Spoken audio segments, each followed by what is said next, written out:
সৃষ্টির শুরুতে ফিরে যাই, দেখি বাইবেল আমাদের সে বিষয়ে কি বলে। সৃষ্টির শুরুতে ঈশ্বর আকাশমণ্ডল ও পৃথিবী তৈরি করলেন। ঈশ্বর অন্ধকারকে বললেন, আলো হোক। এই আলোকে তিনি নাম দিলেন দিন, আর অন্ধকারকে নাম দিলেন রাত্রি। প্রথম দিন শেষ হলো। এরপর ঈশ্বর উপরের জল থেকে নিচের জলকে আলাদা করে ফাঁকা জায়গা তৈরি করলেন, যার নাম দিলেন আকাশ। দ্বিতীয় দিন শেষ হলো।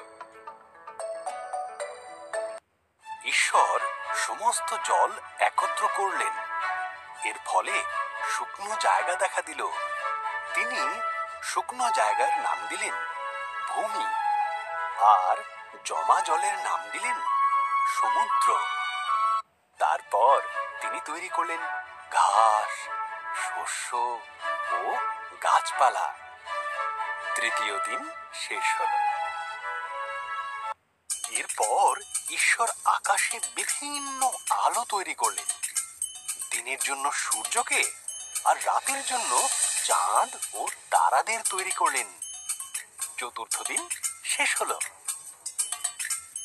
ঈশ্বর মাছেদের সৃষ্টি করলেন জলে সাঁতার কাটার জন্য, আর পাখিদের সৃষ্টি করলেন আকাশে ওড়ার জন্য।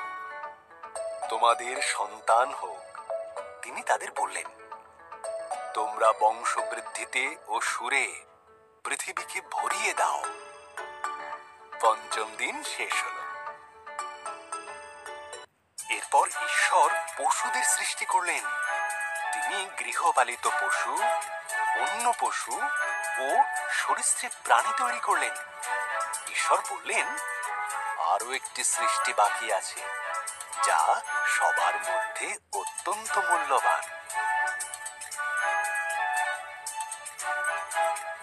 তাই তিনি নিজের মতন করে পুরুষ ও নারী সৃষ্টি করলেন।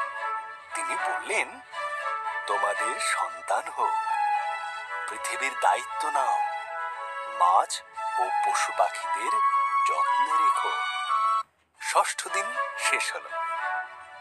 এরপর ঈশ্বর দেখলেন তাঁর সমস্ত সৃষ্টিকে খুব সুন্দর।